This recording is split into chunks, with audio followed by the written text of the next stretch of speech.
অবস্থা হবে, এমন একটা মুহূর্ত আসবে আগুনের একটা টুকরা হাতের কবজায় রাখা সহজ হয়ে যাবে, কিন্তু ঈমান রাখা ততটাই কঠিন হয়ে যাবে। قال رسول الله صلى الله عليه وسلم للعامل فيها مثل أجر 50 رجلا يعملون। শের জামানার উম্মতের জন্য সুসংবাদ। শের জামানা একজন মানুষ যদি আমল করে তাহলে 50 জন মানুষ আমল করার যে সওয়াব, শের জামানার একজন মানুষ যদি আমল করে 50 জন মানুষ আমল করলে যে সওয়াব, সেই পরিমাণ সওয়াব ওই ব্যক্তির আমল নামায় রব্বুল আলামিন দিয়ে দিবেন। একজন সাহাবী দাঁড়ায় তখন রাসূলুল্লাহ সাল্লাল্লাহু আলাইহি ওয়াসাল্লামকে প্রশ্ন করতেছেন। وسأل واحد من أصحاب رسول الله صلى الله عليه وسلم مثل أجر 50 رجلا منا أو منهم يا رسول الله। হে আল্লাহর রাসূল, আপনি যে বললেন শের জামানার একজন মানুষ যদি আমল করে 50 জন মানুষের আমলের সওয়াব আপনি দিবেন, আল্লাহ দিবে, এটা কি আমাদের মধ্যে থেকে নাকি তাদের মধ্য থেকে? বুঝতে পারছেন? মানে আমরা আমল করব, আমাদের 50 জনের আমল, নাকি সাহাবায়ে কেরাম 50 জন আমল করলে সেই আমলের সওয়াব?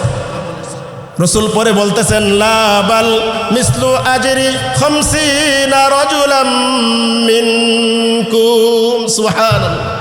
রাসূল বলতেছেন শের জামানার একজন উম্মত যদি আমল করে, একজন উম্মত যদি নেক আমল করে, তোমরা সাহাবায়ে কেরাম 50 জন আমল করলে যেই পরিমাণ সওয়াব, শেষ জামানার একজন উম্মত নেক আমল করলে সেই পরিমাণ সওয়াব আমি তাদের আমল নামায় দিয়ে দেব। সুবহানাল্লাহ। অনেক সুসংবাদ না? সুসংবাদটা যেমন দুঃসংবাদটাও তেমন।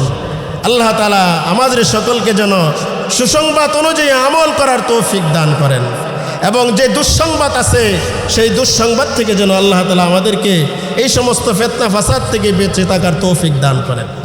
সম্মানিত হাজিরিন, আমি সূরাতুত তাহরিমের 6 নম্বর আয়াত তিলাওয়াত করেছি।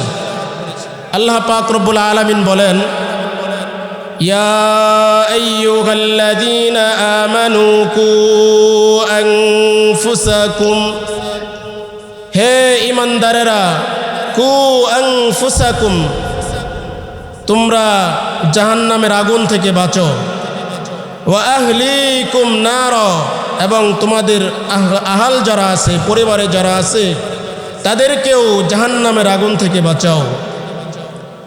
ওয়াকুদুহান নাস ওয়াল হিজারা, এই জাহান্নামের জ্বালানি হবে, লাকড়ি হবে মানুষ এবং পাথর। আলাইহা মালাইকাতুন গিলাজুন শিদাদ, সেখানে যে ফেরেশতারা থাকবে কঠোর হৃদয়ের অধিকারী, সেখানে কোনো ঘুষ কাজে লাগবে না।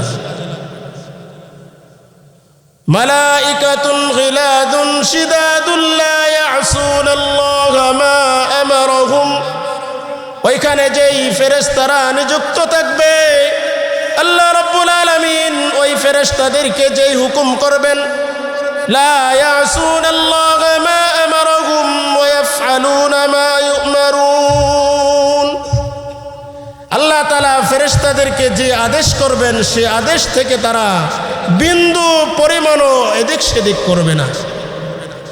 তো আল্লাহ রাব্বুল আলামিন বললেন তোমরা জাহান্নামের আগুন থেকে বাঁচো। অবশ্যই আমাদের সকলকে জাহান্নামের আগুন থেকে বাঁচতে হবে এবং নিজের পরিবারদেরকেও জাহান্নামের আগুন থেকে বাঁচাইতে হবে। আমরা তো দেখতে পাই আমরা নিজেরা জাহান্নামের আগুন থেকে বাঁচার জন্য চেষ্টা করি। জাহান্নামের আগুন থেকে বাঁচার জন্য এই শীতের রজনীতে ঠান্ডা পানি দ্বারা ওযু করে মসজিদে আসি, কিন্তু আমি যখন জাহান্নামের আগুন থেকে বাঁচার জন্য মসজিদে আসলাম, আমি আমার স্ত্রীটাকে জাহান্নামের আগুন থেকে বাঁচার জন্য ফরজ নামাজ তথা ফজর নামাজ আদায় করার জন্য আমি আমার স্ত্রীটাকে জাগ্রত করি নাই।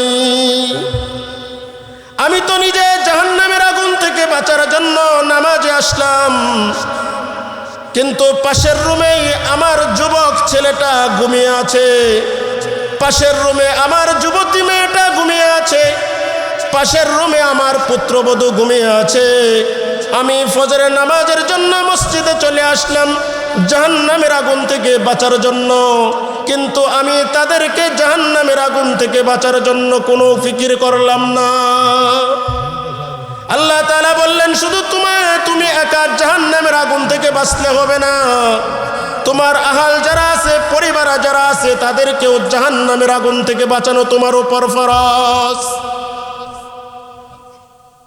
জাহান্নামের আগুন থেকে আমি বাঁচার জন্য হালাল ইনকাম করলাম, জাহান্নামের আগুন থেকে বাঁচার জন্য আমি আল্লাহর বিধান ফরজ পর্দা আদায় করলাম, কিন্তু আমার স্ত্রীটাকে জাহান্নামের আগুন থেকে বাঁচার জন্য কি করি নাই? তার উপর পর্দা যে ফরজ ছিল সেটা আমি করি নাই।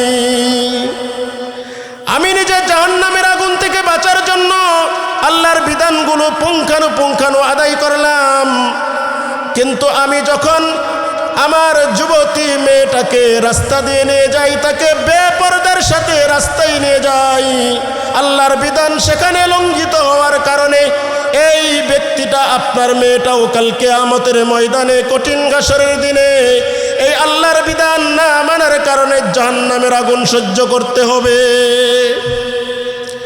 আপনার মেয়েটা যখন জাহান্নামের আগুনে জ্বলবে, তখন আল্লাহ তাআলার কাছে আবদার করবে, আল্লাহ আমি একা একা জাহান্নামী হই নাই, আমার পিতামাতা আমাকে জাহান্নামী হয়ে বানিয়েছে, যেহেতু আমার পিতামাতা আমাকে জাহান্নামী বানিয়েছে, আমি তাদের বুকে পাড়া দিয়ে জাহান্নামে যেতে চাই। জোরে বলেন নাউজুবিল্লাহ।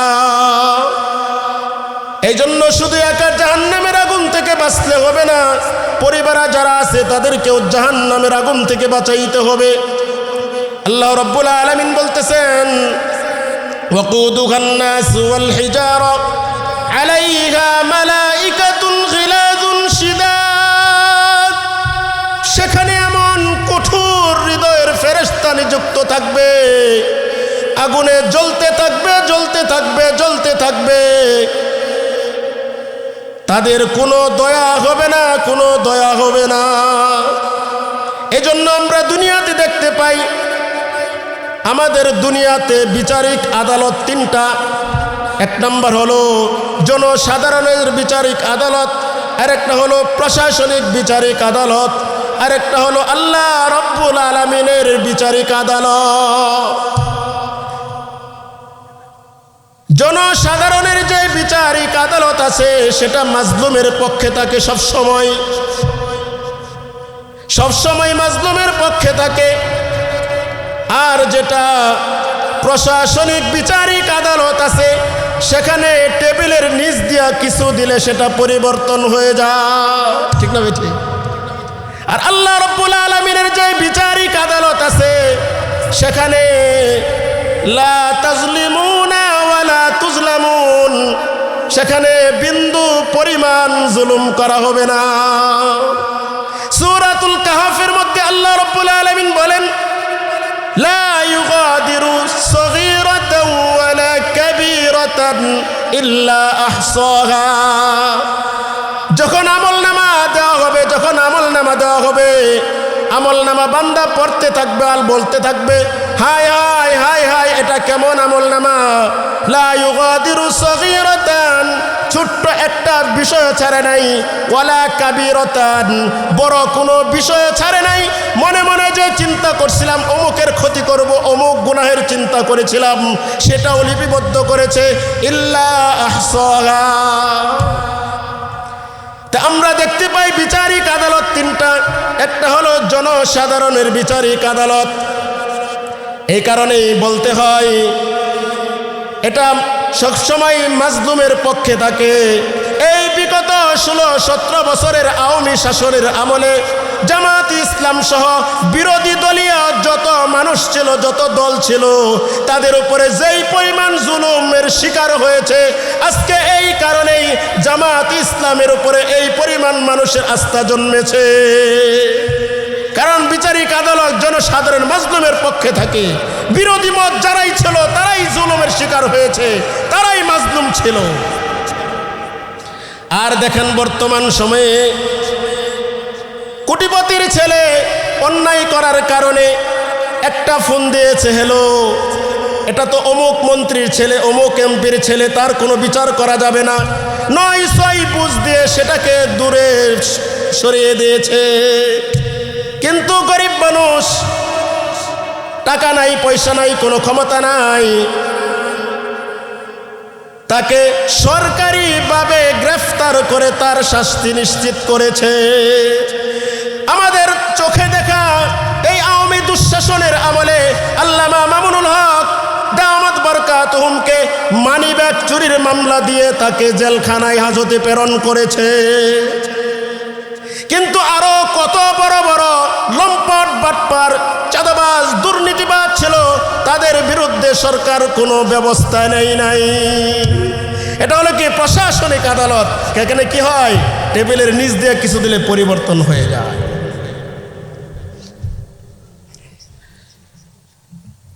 আরেকটা হলো কি আল্লাহ রাব্বুল আলামিনের বিচারিক আদালত। সেখানে কি কোনো ছাড় নাই, যা করেছে তাই হবে, বিন্দু পরিমাণ এদিক সেদিক হবে না, বিন্দু পরিমাণ এদিক সেদিক হবে না, বিন্দু পরিমাণ না, যা করবে তাই পাবে। এই জন্য বলা হয় দুনিয়াতে মাটির উপর যেমন থাকবা, যেমন চলবা, যেমন কামাই করবা, মাটির নিচে তত ভালো থাকতে পারবা। মাটির উপরে যত ভালো থাকবো, মাটির নিচে তত ভালো থাকা যাবে। আমি যে আয়াতে কারিমা তেলাওয়াত করেছি একটু তর্জমা করলাম। রাসূলুল্লাহ সাল্লাল্লাহু আলাইহি ওয়াসাল্লামের অসংখ্য গণিত হাদিস থেকে একটা হাদিস তেলাওয়াত করেছি। রাসূল করিম সাল্লাল্লাহু আলাইহি ওয়াসাল্লাম বলেন, ইন্নামা আনা বুইস্তু ওয়াস-সাআতু কাহাতাইন। রাসূল বলেন, আমি প্রেরিত হয়েছি, ওয়াস-সাআতু কাহাতাইন, কিয়ামত এমন কেমন, ওয়া আশারা বিইসবাইহি আস-সাব্বাবাতি ওয়াল উসতা। রাসূল এই 2 আঙ্গুল কি করেছেন, ইশারা করে বলেছেন, আমি এমন একটা সময়ে প্রেরিত হয়েছি, আমার এই 2 আঙ্গুল যতটুকু নিকটবর্তী, কিয়ামত ততটুকু নিকটবর্তী। এখান থেকে 1400 বছর চলে গেছে, আর কত নিকটবর্তী, 2 আঙ্গুল যতটুকু কাছে, কিয়ামত তত কাছে। এই জন্য আমরা যারা শেষ জামানায় আসছি, আমাদের শেষ জামানার এই শেষ জামানার উম্মতের জন্য অনেক বড় বড় পরীক্ষা আসবে, অনেক বড় বড় পরীক্ষা আসবে। রাসূল করিম সাল্লাল্লাহু আলাইহি ওয়াসাল্লাম অন্য হাদিসের মধ্যে বলেন, এই শেষ জামানায় যারা আসবে তাদের জন্য একটা পরীক্ষা, একটা সুসংবাদ, একটা দুঃসংবাদ। দুঃসংবাদটা কি? রাসূল করিম সাল্লাল্লাহু আলাইহি ওয়াসাল্লাম বলেন, ইন্না বাইনা ইয়াদাইস সাআতি ফিতানান কাকাতইল লাইলিল মুজলিম। শেষ জামানায় যারা আসবে, শেষ জামানার উম্মতের জন্য ফিতনা, এমনভাবে ফিতনা আসবে, এমনভাবে ফিতনা আসবে, কাকাতইল লাইলিল মুজলিম, রাতের অন্ধকারে যেমন কিছুই দেখা যায় না, শেষ জামানার উম্মতের মধ্যে এমনভাবে ফিতনা আসবে, তারা শুধু ফিতনাই দেখবে, ফিতনাই দেখবে, আর কিছু দেখতে পারবে না। এই জন্য মসজিদ থেকে বের হইলেই ফিতনা, ঘর থেকে বের হইলেই ফিতনা, ঘর থেকে বের হওয়ার পরে পায়ে পাড়া দিয়ে ঝগড়া করার মানুষের অভাব নাই, ঠিক না বেঠি? খালি ফিতনা দেখবে, সাদিয়ানি ফিতনা, কাদিয়ানি ফিতনা, কত ধরনের ফিতনা আসবে। এই উম্মত শুধু খালি ফিতনার মধ্যে হাবুডুবু খাইতে থাকবে। একজন নামাজি মানুষ নামাজ পড়ে ঘর থেকে বের হবে, বেপরদা নারী তার সামনে ঘুরতে থাকবে, কিছুই করার নাই। বাজার করতে পারি না, বাজারে গেলে মহিলাদের ধাক্কায় পইরা যাইতে হয়, ঠিক না বেঠি? ফিতনা আসবে, শুধু ফিতনা আর ফিতনা আসবে। আল কাঈদু ফিহা খায়রুম মিনাল কায়িম। রাসূল পরে বলতেছেন, আল কাঈদু ফিহা খায়রুম মিনাল কায়িম, যে ব্যক্তিটা দাঁড়িয়ে আছে ওই ব্যক্তির চেয়ে বসা ব্যক্তি উত্তম হবে। শেষ জামানায় এমন একটা অবস্থা হবে, এমন একটা মুহূর্ত আসবে, আগুনের একটা টুকরা হাতের কবজায় রাখা সহজ হয়ে যাবে, কিন্তু ঈমান রাখা ততটাই কঠিন হয়ে যাবে। قال رسول الله صلى الله عليه وسلم للعامل فيها مثل أجر 50 رجلا يعملون। শেষ জামানার উম্মতের জন্য সুসংবাদ। শেষ জামানা একজন মানুষ যদি আমল করে লিল আমিলি ফিহা, একজন মানুষ যদি আমল করে তাহলে 50 জন মানুষ আমল করার যে সওয়াব, শেষ জামানার একজন মানুষ যদি আমল করে 50 জন মানুষ আমল করলে যে সওয়াব, সেই পরিমাণ সওয়াব ওই ব্যক্তির আমল নামায় রব্বুল আলামিন দিয়ে দিবেন। লিল আমিলি ফিহা খায়রুম। একজন সাহাবী দাঁড়ায় তখন রাসূলুল্লাহ সাল্লাল্লাহু আলাইহি ওয়াসাল্লামকে প্রশ্ন করতেছেন। وسأل واحد من أصحاب رسول الله صلى الله عليه وسلم مثل أجر 50 رجلا منا أو منهم يا رسول الله। হে আল্লাহর রাসূল, আপনি যে বললেন শেষ জামানার একজন মানুষ যদি আমল করে 50 জন মানুষের আমলের সওয়াব আপনি দিবেন, আল্লাহ দিবে, এটা কি আমাদের মধ্যে থেকে নাকি তাদের মধ্য থেকে? বুঝতে পারছেন? মানে আমরা আমল করব, আমাদের 50 জনের আমল, নাকি সাহাবাই কেরাম 50 জন আমল করলে সেই আমলের সওয়াব? রাসূল পরে বলতেছেন লা বাল মিসলু আজরি 50 রাজুলাম মিনকুম। সুবহানাল্লাহ। রাসূল বলতেছেন শেষ জামানার একজন উম্মত যদি আমল করে, একজন উম্মত যদি নেক আমল করে, তোমরা সাহাবাই কেরাম 50 জন আমল করলে যেই পরিমাণ সওয়াব, শেষ জামানার একজন উম্মত নেক আমল করলে সেই পরিমাণ সওয়াব আমি তাদের আমল নামায় দিয়ে দেব। সুবহানাল্লাহ। অনেক সুসংবাদ না? সুসংবাদটা যেমন দুঃসংবাদটাও তেমন। আল্লাহ তাআলা আমাদের সকলকে যেন সুসংবাদ অনুযায়ী আমল করার তৌফিক দান করেন, এবং যে দুঃসংবাদ আছে সেই দুঃসংবাদ থেকে যেন আল্লাহ তাআলা আমাদেরকে এই সমস্ত ফিতনা ফাসাদ থেকে বেঁচে থাকার তৌফিক দান করেন। আল্লাহ। রাসূল করিম সাল্লাল্লাহু আলাইহি ওয়াসাল্লাম হাদিসের মধ্যে বলতেছেন লা তাকুমুস সাআতু হাত্তা ইউকবাযাল ইলম। কিয়ামত ততক্ষণ পর্যন্ত সংগঠিত হবে না, ততক্ষণ পর্যন্ত সংগঠিত হবে না, হাত্তা ইউকবাযাল ইলম, যতক্ষণ না পর্যন্ত আল্লাহ তাআলা ইলমকে উঠায় নেবেন ততক্ষণ পর্যন্ত কিয়ামত সংগঠিত হবে না। তো ইলম কিভাবে উঠে যাবে? এই যে কোরআনে কারীম আছে, কোরআন থাকবে, হরফ থাকবে না এমন না, হাদিসের কিতাব থাকবে, বুখারী মুসলিম সিহা সিত্তার হাদিসের কিতাব থাকবে, অক্ষর থাকবে না, না এমন না। অন্য হাদিসের মধ্যে রাসূল বলেন ইন্নামাল ইলমু বিকবজিল উলামা। আল্লাহ তাআলা এই জমিন থেকে ইলমকে উঠায় নেবেন কিভাবে? বিকবজিল উলামা, হক্কানি আলেমদেরকে উঠায় নেওয়ার মাধ্যমে আল্লাহ তাআলা ইলমকে উঠায় নেবেন। রাসূল করিম ছিলেন সাল্লাল্লাহু আলাইহি ওয়াসাল্লাম, ওনাকে আল্লাহ তাআলা উঠায় নিয়ে গেছেন। সাহাবাই কেরাম ছিলেন, চলে গেছেন। সালফে সালিহিন ছিলেন, চলে গেছেন। তাবিঈন ছিলেন, চলে গেছেন। আইম্মে মুজতাহিদিন ছিলেন, চলে গেছেন। খুলাফায়ে রাশিদিন ছিলেন, চলে গেছেন। পরবর্তী অনেক বড় বড় উলামায়ে কেরাম চলে গেছেন। শাহ আহমদ শফি রহমাতুল্লাহি আলাইহি চলে গেছেন। জুনাইদ বাবুনগরী চলে গেছেন। অনেক বড় বড় উলামায়ে কেরাম চলে গেছেন। আল্লাহ তাআলা এই সমস্ত আলেমদেরকে উঠায় নেওয়ার মাধ্যমে ইলমকে উঠায় নেবেন। তাদের মতো আর কেউ হবে না, আহমদ শফি সাহেবের মতো আর কেউ ইলমওয়ালা আসবে না, বাবুনগরীর মতো ঈমানওয়ালা মানুষ আর আসবে না, ঈমানওয়ালা মানুষ আর আসবে না, এমন কঠিন ইলমের অধিকারী আসবে না। পরবর্তীতে আসতে থাকবে, কমতে থাকবে, কমতে থাকবে। আমাদের উস্তাদরা যেমন ইলম তাদের আমাদের তেমন অর্জিত হয় নাই, আমাদের যেমন আছে আরো কমতেই থাকবে, পরবর্তী প্রজন্ম কমতেই থাকবে। এভাবে আল্লাহ তাআলা কি করবেন? ইলমকে উঠায় নেবেন। এটাই আমরা দেখতে পাইতেছি।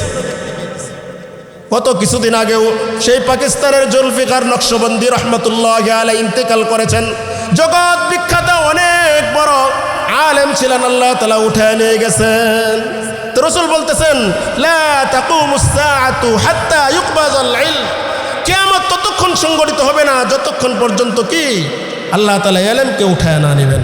এই জন্য যারা আলেম আছে তাদেরকে কদর করা, তাদের কাছে আসা, সময় দেওয়া, তাদের কাছ থেকে সত্য মাসআলাগুলো জিজ্ঞাসা করা, জানা, কারণ চলে গেলে আর পাওয়া যাবে না। আজকের এই মাহফিল আগামীকালকে হবে না, পরশুদিন হবে না, হতে পারে এই যে কথা বলতেছি আজকের এই মাহফিল, এই কথা বলাই জীবনের শেষ কথা বলা হয়ে যেতে পারে, আসবে না। এই জন্য কদর করা। লা তাকুমুস সাআতু হাত্তা ইউকবাযাল ইলম ওয়া তাকসুরাজ জালাজিল। বেশি বেশি ভূমিকম্প হবে যখন, তখন বুঝবা কিয়ামত কাছে এসে গেছে। ঠিক না ঠিক? ভূমিকম্প কি পরিমাণের ভূমিকম্প! তারপরে মানুষের কি নাই? হুঁশ নাই, হুঁশ নাই। এই যে দেখেন 31শে ডিসেম্বর আসতেছে আগামী বুধবার, কি পরিমাণ অপরাধ হবে, কি পরিমাণ অপরাধ হবে কল্পনাও করা যায় না। মানুষের হুঁশ নাই, ঢাকা শহরটাকে এলোমেলো করে দিবে। গত বছরও দেখেছেন এই ফানুস পটকার আগুনের আঘাতে ছোট ছোট শিশুরা পর্যন্ত মৃত্যুবরণ করেছে। এই 31 নাইটের এই অপসংস্কৃতি বন্ধ করার দরকার। আমি যদি করি তাহলে আমার সন্তান দেখবে, আমি যদি না করে আমার সন্তান, আমার স্ত্রী, পরিবার পরিজন, আমার মেয়েটাও করার সাহস পাবে না, দুঃসাহস দেখাতে পারবে না। এই জন্য আমি ঠিক হয়ে যাব, আমার ঘর ঠিক হয়ে যাবে, এভাবে আরেক ঘর ঠিক হবে। 10টা ঘর ঠিক হয়ে গেলে একটা সমাজ ঠিক হয়ে যাবে, একটা সমাজ ঠিক হয়ে গেলে একটা মহল্লা ঠিক হয়ে যাবে, একটা মহল্লা ঠিক হয়ে গেলে 10টা মহল্লা ঠিক হয়ে গেলে পুরা থানা ঠিক হয়ে যাবে, পুরা থানা ঠিক হয়ে গেলে এক থানার দেখা দেখি পুরা জেলা ঠিক হয়ে যাবে, এরকম দেখা দেখি পুরা দেশটায় স্বর্ণে পরিণত হয়ে যাবে। এজন্য নিজ থেকে কি করার দরকার? নিজ থেকে সংশোধন হওয়ার দরকার। আল্লাহ তাআলা তৌফিক দান করেন। তো বেশি বেশি ভূমিকম্প হবে যখন, তখন কিয়ামত সংঘটিত হবে। আল্লাহ লা তাকুমুস সাআতু হাত্তা ইউকবাযাল ইলমু ওয়া তাকসুরাজ জালাজিল ওয়া ইয়াতাকারাবুজ জামান। 3 নম্বর হলো সময়ের বরকত কমে যাবে। হাত্তা তাকুনাস সানাতু কাশ-শাহরি। একটা বছর একটা মাসের মতো মনে হবে, একটা বছর একটা মাসের মতো হয়ে যাবে। দেখেন 25 সাল কিভাবে চলে গেল, বুঝতে পারছি? একটা বছর একটা মাসের মতো। এটা আমার কথা না, রাসূলের কথা। বুঝাই যায় না কিভাবে সময় যাইতেছে। হাত্তা তাকুনাস সানাতু কাশ-শাহরি ওয়াশ-শাহরু কাল-জুমআতি। একটা মাস একটা সপ্তাহের মতো হয়ে যাবে। 1 তারিখ শুরু হয়, 30 তারিখ কেমনে হয়ে যায় বুঝতেই পারি না, শেষ হয়ে যায়। হাত্তা তাকুনাস সানাতু কাশ-শাহরি ওয়াশ-শাহরু কাল-জুমআতি ওয়াল-জুমআতু কাল-ইয়াউম। আর একটা সপ্তাহ একদিনের মতো হয়ে যাবে। ঠিক আছে নাকি? এমন মনে হইতেছে না? দেখেন 1400 বছর আগে রাসূল বলে গেছেন, ওয়াল-জুমআতু কাল-ইয়াউম ওয়াল-ইয়াউমু কাস-সাআহ। আর একটা দিন কেমন জানি হয়ে যাবে একটা সেকেন্ডের মতো, একটা মিনিটের মতো হয়ে যাবে একদিন। কেমনে সকাল হয় দেখেন না, শীতকাল সকাল হইতে হইতে 10টা বেজে গেছে, ঠিক আছে, আসর আজান দিয়ে দিছে, সময় বুঝলাম না কিভাবে দিন চলে গেল। হাত্তা তাকুনাস সানাতু কাশ-শাহরি ওয়াশ-শাহরু কাল-জুমআতি ওয়াল-জুমআতু কাল-ইয়াউম ওয়াল-ইয়াউমু কাকবজিন আলাল জানবি আও কামা ক্বালা আন-নাবিয়্যু আলাইহিস সালাতু ওয়াস-সালাম। তো 3টা পাইলাম কি? কিয়ামত ততক্ষণ পর্যন্ত সংগঠিত হবে না যতক্ষণ না পর্যন্ত কি এলেম উঠে যাবে। 1 নম্বর এলেম উঠে যাবে, 2 নম্বর বেশি বেশি ভূমিকম্প হবে, 3 নম্বর কি? 3 নম্বর কি? বেশি বেশি ভূমিকম্প, 3 নম্বর সময়ের বরকত কমে যাবে, 4 নম্বর ওয়াতুরফাউল আমানা। আমানত উঠে যাবে, আমানত উঠে যাবে। আপনি একজনকে বলবেন, ভাই তোমার কাছে অমুক কথাটা আমানত রাখলাম, তুমি কারো কাছে বলবা না। ঘর থেকে বের হওয়ার আগেই দেখবেন বাজারে প্রচার হয়ে গেছে, অমুক ব্যক্তি অমুক কথা বলেছে। ঠিক না বেটি? এমনভাবে বলছেন ভাই তুমি বইলো না। এই জন্যে বলা হয়, আরবিতে প্রবাদ আছে, আল ইনসানু হারিসুন ফিমা। আপনার কাছে আছে, এখনো যদি আপনার কাছে 10,000 টাকা নিছি, নেওয়ার সময় তো কত অনুনয় বিনয় করেছি, কিন্তু দেওয়ার সময় আর খবর নাই। থাকে কবিরের বাজার, আইসা বলে কি করিয়া আছে। ঠিক না বেঠি? হ্যাঁ, আমানত উঠে যাবে। আমানত উঠে যাওয়ার কারণে সুদের প্রচলন বেড়ে গেছে, সুদের প্রচলন বেড়ে গেছে। কারণ দিন যত যাবে, যে দিবে তার তত লাভ। দিন গেলেই লাভ, দিন গেলেই লাভ। ঠিক না বেঠি? হ্যাঁ, রাসূল 1400 বছর আগে বলে গেছেন, মানুষের আমানত যখন উঠে যাবে তখন কি হবে? কিয়ামত কাছে আসবে, নিকটবর্তী হয়ে যাবে। 5 নম্বর ওয়ায়াকসুরাল হারজু। বেশি বেশি কি হবে? খুন খারাপি হবে। যাকে খুন করা হবে সেও বুঝবে না, জানতে পারবে না কেন আমাকে মারা হইল, যে মারলো সেও জানবে না আমি কেন তাকে মারলাম। দেখেন সমাজে এটা হচ্ছে কি হচ্ছে না। গত 2 জুমা আগে মসজিদে বয়ান করেছি, এটা মসজিদ থেকে বের হইয়া সামাজিক যোগাযোগ মাধ্যম ফেসবুক খুলে দেখি হাদিকে গুলি করে হত্যা করা হয়েছে। হাদি কি চোর ছিল না, ডাকাত ছিল না, একজন ভালো মানুষ ছিল, এই কারণে তাকে হত্যা করা হয়েছে। ভালো মানুষের জায়গা এই দেশে নাই, ভালো মানুষের জায়গা এই দেশে নাই। তো রাসূল বলেন কি 5টা কাজ যখন হয়ে যাবে তখন কিয়ামত কাছে চলে আসবে। 1 নম্বর কি ভুলে যাইতেছেন? 1 নম্বর কি এলেম উঠে যাবে, 2 নম্বর কি বেশি বেশি ভূমিকম্প হবে, 3 নম্বর কি সময়ের বরকত কমে যাবে, 4 নম্বর কি মানুষের কাছ থেকে আমানত উঠে যাবে, 5 নম্বর কি বেশি বেশি খুন খারাপি হবে। যখন এগুলো বেশি হবে দেখেন অহরহ হচ্ছে, জায়গার জায়গায় জায়গা পড়ে আছে, চাচা বাতিজা মারামারি করে 2 জন জেলখানায়, না হয় 2 জন কবরের পাড়ি জমিয়েছে। জায়গার জায়গায় জায়গা পড়ে আছে, 1 ইঞ্চি জায়গা কেউ ছাড়তে রাজি না। যত সমস্যা সব ক্ষেতের বাতরের লাইল নিয়া বাতর নিয়া, অমুকে কাইটা আসছে, আয়সা দেখে যে একটু এদিক সেদিক হয়ে গেছে, যেও কাটছে তারও বোঝার উচিত ছিল যে এই ব্যক্তির জমিটা আমার জমি থেকে একটু উঁচু, তার পানিটা আটকানোর দরকার। আমি যদি এমনভাবে কাটি তার পানিটা সে আটকাইতে পারবে না, ঠিক না বেঠি? সবারই বোঝার উচিত। এতটুকু নিয়ে ঝগড়া লেগে কি হয়ে যায়, একজন আরেকজনকে পানি দেওয়ার মতো রাস্তা দেয় না, বাড়ি থেকে বের হওয়ার জন্য রাস্তা দেয় না, ঠিক না বেঠি? যখন এগুলো হবে তখন কি কিয়ামত কাছে আসবে। রাসূল করিম সাল্লাল্লাহু আলাইহি ওয়াসাল্লাম অন্য হাদিসের মধ্যে বলতেছেন, আন উমর ইবনুল খাত্তাব রাদিয়াল্লাহু তাআলা আনহু ওয়া আনহুম আন্নাহু قال أقبل علينا رسول الله صلى الله عليه وسلم। একদিন রাসূলুল্লাহ সাল্লাল্লাহু আলাইহি ওয়াসাল্লাম আমাদের কাছে আসলেন। আয়েশা বললেন, ইয়া মাশারাল মুহাজিরিন, হে মুহাজির সাহাবায়ে কেরাম শুনো, খামসুন ইযা বতুলিতুম বিহিন্না ওয়া আউযু বিল্লাহি আন তুদরিকুহুন। হে মুহাজির সাহাবায়ে কেরাম শুনো, 5টা জিনিস এমন আছে যে 5টা জিনিস শেষ জামানায় যারা আসবে তারা এই 5টা পরীক্ষার সম্মুখীন হবে। ওয়া আউযু বিল্লাহি আন তুদরিকুহুন্না, আমি রাসূল তোমাদের জন্য দোয়া করে গেলাম আল্লাহ তাআলা যেন তোমাদেরকে 5 পরীক্ষায় না ফেলেন। তাহলে কি সাহাবায়ে কেরাম 5 পরীক্ষায় পড়েন নাই? আমরা যারা শেষ জামানায় আসছি আমরা কি সেই 5 পরীক্ষার সম্মুখীন হব? 5 পরীক্ষার সময় 1 নম্বর, আল্লাহ লাম তাকুন ফাহিশাতু, 5টার মধ্যে 1 নম্বর হলো পৃথিবীতে এই জমিনে গুনাহটা এমন বেড়ে যাবে মানুষ গুনাহকে গুনাহ মনে করবে না, গুনাহটাকে এলান করে প্রচার করবে। আজকে তো দেখলে বোঝা যায় মাইকিং করে বলতেছে অমুক জায়গায় অমুক মেলা হবে, অমুক জায়গায় অমুক দিন নাচ হবে, অমুক দিন অমুক জায়গায় গান হবে, অমুক দিন অমুক জায়গায় ফুটবলের খেলা হবে। কথা বলেন ঠিক না বেঠিক? যখন মানুষ গুনাহকে গুনাহ মনে করবে না, এই সমাজে হচ্ছে কি হচ্ছে না, গুনাহটাকে গুনাহই মনে হয় না, এলান করে প্রচার করতেছে, মাইকিং করে প্রচার করতেছে। যখন মানুষ গুনাহটাকে গুনাহ মনে করবে না, যেই সমাজের মানুষ গুনাহকে গুনাহ মনে করবে না, যেই রাষ্ট্রের মানুষ গুনাহকে গুনাহ মনে করবে না, ওই সমাজের মধ্যে, ওই দেশের মধ্যে, ওই রাষ্ট্রের মধ্যে আল্লাহ রব্বুল আলামিন 2টা শাস্তি চাপায়া দিবেন, 2টা শাস্তি চাপায়া দিবেন। 1 নম্বর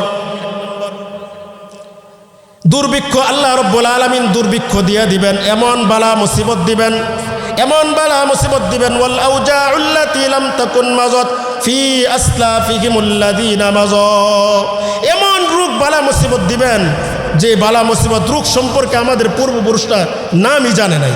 করুণা আমাদের পূর্বপুরুষকে বলতে পারবে? যেই সমাজের মানুষ গুনাহকে গুনাহ মনে করবে না, ওই সমাজে আল্লাহ তাআলা কি দিবেন? বালা মুসিবত, এমন বালা দিবেন, এমন রোগ ব্যাধি দিবেন যেটা পূর্বপুরুষরা কেউ নামই শুনে নাই। 2 নম্বর হলো কি? প্লেগ নামক রোগ আল্লাহ তাআলা মহামারী দিয়ে দিবেন। প্লেগ নামক মহামারী, দেখেন করোনার মতো একটা মহামারী, এমন কোনো ব্যক্তি এখন নাই যার শরীরে চুলকানি নাই, ঠিক না বেঠিক? একটা মহামারী, এটা মহামারী আমাদের এই গুনাহের কারণে, একমাত্র গুনাহের কারণে।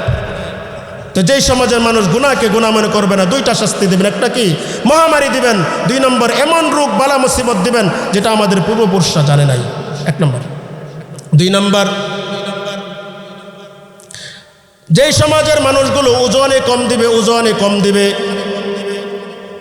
যেই সমাজের ব্যবসায়ীরা ওজনে কম দিবে, ওই সমাজে, ওই দেশে, ওই রাষ্ট্রে আল্লাহ রাব্বুল আলামিন 3টা শাস্তি চাপায়া দিবে। 1 নম্বর, আল্লাহ তাআলা ওই সমাজে দুর্ভিক্ষ দিয়ে দিবেন, দুর্ভিক্ষ দিয়ে দিবেন। যেই ব্যবসায়ীরা ওজনে কম দিবে, একটা সাবান কিনতে যাবেন, দেখবেন 350 গ্রাম লেখা, আইনা দেখবেন 345 গ্রাম। কারণ আপনি তো ওজন করে দেখেন নাই, দেখেন একদিন। শহরের যত মুরগি ব্যবসায়ী আছে দেখবেন এমন জায়গায় তার ডিজিটাল পাল্লা রাখছে, ডিজিটাল চুরি। ডিজিটাল পাল্লা কি? ডিজিটাল চুরি। এমন জায়গায় তার মাপের পাল্লাটা রাখছে, উপরে ফ্যান জ্বলতেছে, এমনিতে 10 পয়েন্ট আগেই চলে গেছে। ঠিক না ঠিক? হ্যাঁ। যেই সমাজের মানুষগুলো ব্যবসায়ীরা ওজনে কম দিবে, আল্লাহ তাআলা ওই সমাজে দুর্ভিক্ষ দিবেন। কিভাবে দুর্ভিক্ষ দিবেন? দেখেন, আগে একটা লাউ গাছ লাগাইলে পুরা মহল্লা খাইতে পারতো, পুরা বাড়ি খাইতে পারতো। এখন 10টা লাগাইলেও হয় না। ঠিক না ঠিক? আগে কাঁঠাল গাছের কাঁঠালের যে স্বাদ ছিল, এখন আর স্বাদ নাই। আগে আম গাছের যে স্বাদ ছিল, সেই আম নাই। কোনো সময় শোনা যাইতো না সন্তান মা প্রসব করেছে, বুকে দুধ নাই, এমন কখনোই শোনা যাইতো না। এখন সন্তান জন্ম হওয়ার সাথে সাথেই বায়োমিল 1 আর বায়োমিল 2 খাওয়াইতে থাকো। ঠিক না ঠিক? দুর্ভিক্ষ। আগের মতো আর স্বাদ থাকবে না। যেই সমাজের মানুষ ওজনে কম দেবে, 1 নম্বর শাস্তি কি? আল্লাহ তাআলা ওই সমাজে দুর্ভিক্ষ দিয়ে দিবেন। 2 নম্বর, ওয়াজাউরিস সুলতানি আলাইহিম, আল্লাহ তাআলা ওই সমাজে জালেম শাসক চাপায়া দিবেন। দেখেন, বাস্তব বাস্তব না, কানে কানে বইলা গেছে, কিছু যাতে না বলি। দেখেন, মানুষের আলেমদের মুখ বন্ধ করা হয়, কথা যেন না বলা হয়। দেখেন, জালেম শাসক আল্লাহ তাআলা চাপায়া দিবেন, জালেম শাসক চাপায়া দিবেন। এই জন্য আমরা যারা ব্যবসায়ী আছি, আমরা যেন খুব সাবধান, খুব সাবধান। যারা সৎ ব্যবসায়ী আছে তাদের ব্যাপারে রাসূলুল্লাহ সাল্লাল্লাহু আলাইহি ওয়াসাল্লাম বলেন, আত-তাজিরু সাদুকুল আমিন মা'আন নাবিয়িনা ওয়াস-সিদ্দীকিনা ওয়াশ-শুহাদাই ওয়াস-সালিহিন। যারা সৎভাবে ব্যবসা করবে তাদের হাসর হবে মান নবীন, নবীদের সাথে, ওয়াস-সিদ্দীকিন, সিদ্দীকিনদের সাথে, ওয়াশ-শুহাদাই, শহীদদের সাথে, ওয়াস-সালিহিন, কাদের সাথে? নেক লোকদের সাথে তাদের হাসর হবে, নেক লোকদের সাথে হাসর হবে। আর যারা সৎভাবে ব্যবসা করবে না তাদের হাসর হবে ফেরাউনের সাথে, হারুনের সাথে, হামানের সাথে, তাদের হাসর নাসর হবে। জোরে বলেন নাউজুবিল্লাহ। তা সৎভাবে থাকবে ইনশাল্লাহ, সৎভাবে ব্যবসা করবে। 3 নম্বর, ওয়ালাম ইয়ামনাউ যাকাত আমওয়ালিহিম, শেষ জামানার মানুষগুলো যাকাত দিতে চাইবে না, যাকাত দেওয়াকে জরিমানা মনে করবে। ঠিক না ঠিক? যাকাত দিতে চাইবে না। রাসূলের কথা, যে শেষ জামানার উম্মত যখন, মানুষেরা যখন যাকাত দিতে চাইবে না, তখন আল্লাহ তাআলা এই জমিনে বৃষ্টি বন্ধ করে দিবে। এখন তো দেখি বৃষ্টি হয়, বৃষ্টি তো বন্ধ হইল না। রাসূল পরে বলতেছেন, লাউলা আল বাহাইমু লাম ইউহদারুন, যাকাত না দেওয়ার কারণে এই জমিনে বৃষ্টি বন্ধ চিরতরে আল্লাহ তাআলা বন্ধ করে দিতেন। কিন্তু এখন পর্যন্ত বৃষ্টি কেন আসতেছে, কেন আসতেছে? রাসূল বলতেছেন, লাউলা আল বাহাইমু লাম ইউহদারুন, যদি চতুষ্পদ জন্তুগুলো না থাকতো, ব্যাঙ যদি না থাকতো পানিতে সাঁতার কাটার জন্য, সাপ বিচ্ছু যদি তাদের পানির দরকার না হইতো, জলহস্তি পানিতে নেমে তার আরামের যদি প্রয়োজন না হইতো, এই জমিনে আল্লাহ তাআলা চিরতরে বৃষ্টি বন্ধ করে দিতেন। তারপরে তো সময় সময় বৃষ্টি হয় না, দোয়া করতে হয় বৃষ্টির জন্য। কিসের কারণে? যাকাত না দেওয়ার কারণে, যাকাত না দেওয়ার কারণে। 3 নম্বর। 4 নম্বর, শেষ জামানার উম্মত 5টা পরীক্ষার সম্মুখীন। 1 নম্বর কি? মানুষ গুনাহকে গুনাহ মনে করবে না। 2 নম্বর কি? মানুষ ওজনে কম দিবে। 4 নম্বর কি? যাকাত দিতে চাইবে না। 3 নম্বর। 4 নম্বর, আল্লাহ এবং তার রসুলের যে ওয়াদা ছিল সেই ওয়াদা তারা রক্ষা করবে না। আমরা সকলেই রুহের জগতে বলে আসছিলাম, আল্লাহ বলছিলেন আলাস্তু বিরব্বিকুম, আমি কি তোমাদের প্রভু নই? আমরা সকলেই রুহের জগতে বলেছিলাম ক্বালু বালা, হ্যাঁ অবশ্যই আপনি আমাদের প্রভু। কিন্তু দুনিয়াতে আইসা কেউ এদিকের গোলামি করে, কেউ সেদিকের গোলামি করে। ঠিক না বেঠি? ঠিক না বেঠি? কেউ আল্লাহর গোলামি করে না, বাহিরের প্রভুদের গোলামি করে, বাহিরের প্রভুদের গোলামি করে। এই দেশে এই এলাকার যত হিন্দুরা ছিল তারাও বলেছিল আপনি আমাদের প্রভু। আয়সা কার পূজা করে? মূর্তির পূজা করে, মূর্তির পায়ে সেজদা দেয়, তুলসী পাতার সেজদা করে। ঠিক না বেঠি? মানুষ যখন, তাদেরটা তো বাদই দিলাম, আমরাই যারা আছি রসুলকে তো আমরা স্বীকার করেছিলাম, হ্যাঁ আপনি আমাদের রসুল, কিন্তু রসুলের যে আদর্শ আমরা আছে, আমার 3.5 হাত বডির মধ্যে রসুলের আদর্শ আছে। আমি যদি মারা যাই তাহলে আসল জিনিস দেখা ছাড়া মুসলমান শনাক্ত করা খুব কঠিন।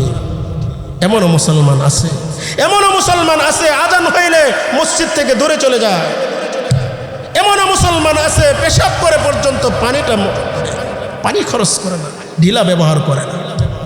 তো যখন যেই সমাজের মানুষগুলো আল্লাহ এবং তার রাসূলের ওয়াদা খেলাপ করবে, ওয়াদা খেলাপি করবে, আমানত রক্ষা করবে না, ইল্লা সাল্লাতাল্লাহু আলাইহিম আদুওয়াম মিন গায়রিহিম, আল্লাহ তাআলা বাইরের দেশের শত্রু, বাইরের দেশের শত্রু আমাদের দেশে চাপিয়ে দিবেন। আছে না?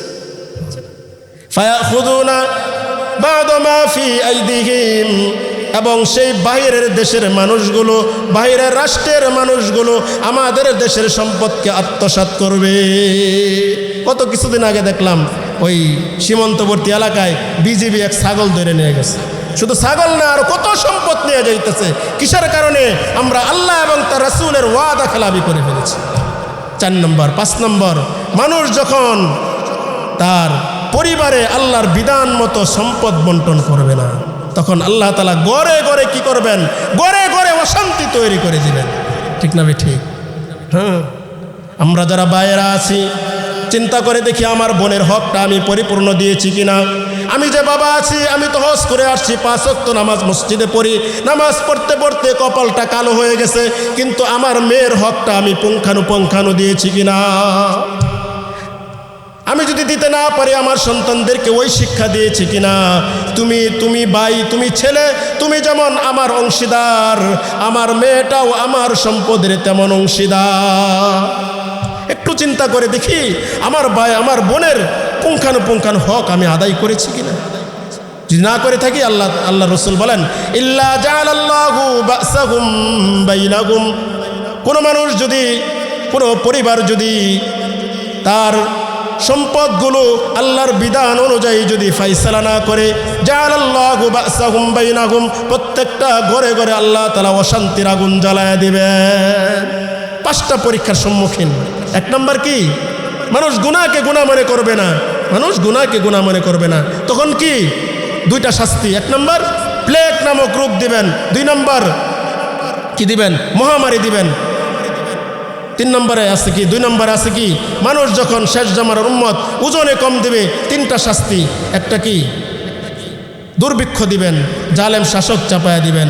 মানুষ যখন কি করবে না, ওই জাকাত দিতে অস্বীকৃতি করবে, তখন আল্লাহ তাআলা বৃষ্টি বন্ধ করে দিবেন। বৃষ্টি কেন দিতেছেন? চতুষ্পদ জন্তুদের কারণে।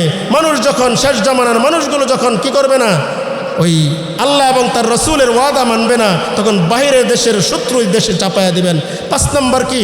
5 নম্বর হলো যখন মানুষ তার সম্পদগুলো আল্লাহর বিধান মতো ফাইসালা করবে না, প্রত্যেকটা ঘরে ঘরে আল্লাহ তাআলা কি দিবেন? অশান্তির আগুন জ্বালায়া দিবেন। শেষ করে দিতেছি। এখন করবোটা কি? শেষ। এখন করব কি? এই যে বিপদ, শেষ জামানার উম্মতের জন্য এত পরীক্ষা, এত বিপদ, করবোটা কি? ঠিক না বেঠে? জানার দরকার আছে না? 1 নম্বর আত-তামাসসুকু বিল কিতাবি ওয়াস সুন্নাহ, আল্লাহর কিতাব এবং তথা রসুলের হাদিসকে তথা রসুলের সুন্নাহকে আঁকড়ে ধরব। রসুল করিম সাল্লাল্লাহু আলাইহি ওয়াসাল্লাম বিদায় হজের ভাষণের মধ্যে বলেন তারাকতু ফীকুম আমরাইন লান তাদিল্লু মা তামাসসাকতুম বিহিমা কিতাবাল্লাহি ওয়া সুন্নাত রাসূলি। শেষ জামানায় তোমরা যারা আসবে তোমাদের জন্য আমি দুইটা জিনিস রেখে গেলাম। এক নম্বর হলো আমার কিতাব তথা আল্লাহর কিতাব, এই তথা কোরআন শরীফ, এই কোরআন তোমাদের জন্য রেখে গেলাম। এই কোরআনে যা আদেশ আছে তুমি মানবা, তোমার পরিবারকে মানাইবা, সকলকে মানাইবা, তাহলে তোমরা পথভ্রষ্ট হইবা না। দুই নম্বর হলো তথা আল্লাহ রসুলের যত আদর্শ আছে আদর্শগুলো তোমরা মানবা। আদর্শ কি? রসুলের সুন্নাহ। মেসওয়াক একটা সুন্নাহ শেষে আসতেছে। আমি কি করব? বাথরুমে প্রবেশ করার সময় কি করব? বাম পায়ে প্রবেশ করব, বের হওয়ার সময় ডান পায়ে বের হব। মসজিদে প্রবেশের সময় ডান পায়ে ঢুকবো, বের হওয়ার সময় বাম পায়ে কি করব? বের হব। আমি আমার প্রত্যেকটা কাজ ডান দিক থেকে শুরু করব, তুলনামূলক ভালো কাজগুলো। এই যে শীতের দিন আমরা ওযু করার পরে তেল দেই না শরীরে, তেল দেই, বিভিন্ন কিছু দেই, মেরিল দেই, ডান দিক থেকে শুরু করব, পরে বাম হাতে দিব। গোসল করার সময় প্রথমে ডান কাঁধে আমি পানি ঢালবো, তারপরে বাম কাঁধে ঢালবো। করবো তো? তা আল্লাহ এবং তার কিতাব, আল্লাহর কিতাব এবং রসুলের সুন্নাহকে আমরা আঁকড়ে ধরবো। এক নম্বর। দুই নম্বর, রসুল আমাদেরকে একটা পরামর্শ দিয়েছেন, পরামর্শ মানবো তো?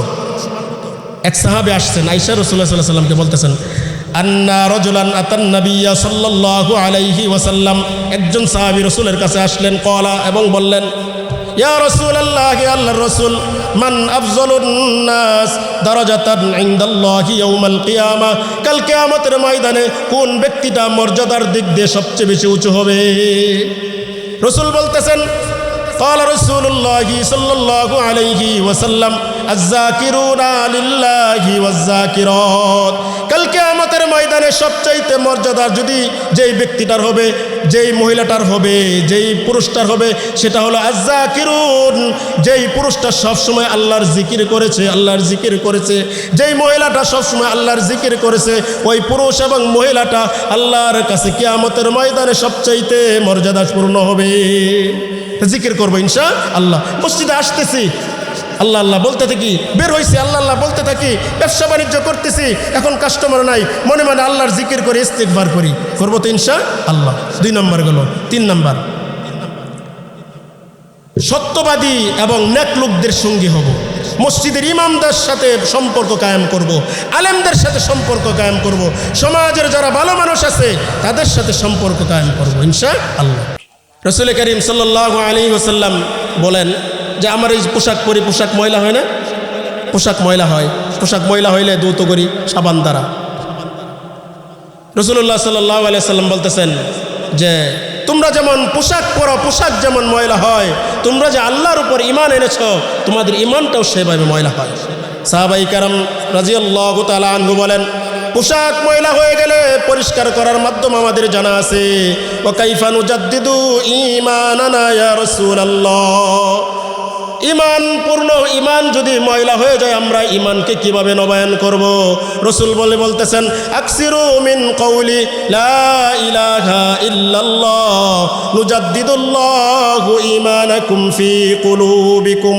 কাপড় ময়লা হয়ে গেলে যেমন পরিষ্কার করার সাবান আছে, ঈমান ময়লা হয়ে গেলে ঈমান পরিষ্কার করার জন্য আছে লা ইলাহা ইল্লাল্লাহ। একটু বলি, লা ইলাহা ইল্লাল্লাহ, লা ইলাহা ইল্লাল্লাহ। কয় নম্বর গেল? 4 নম্বর গেল। 5 নম্বর, আল মুদাওয়ামাতু আলা সিওয়াক, বেশি বেশি কি করব? মেসওয়াক করব। মেসওয়াক, ব্রাশ না, মেসওয়াক করব। মেসওয়াক, বেশি বেশি মেসওয়াক করব। মেসওয়াকের অনেক ফজিলত আছে। আদনাহু আলা মাউতিহি কালিমাতি লা ইলাহা ইল্লাল্লাহ।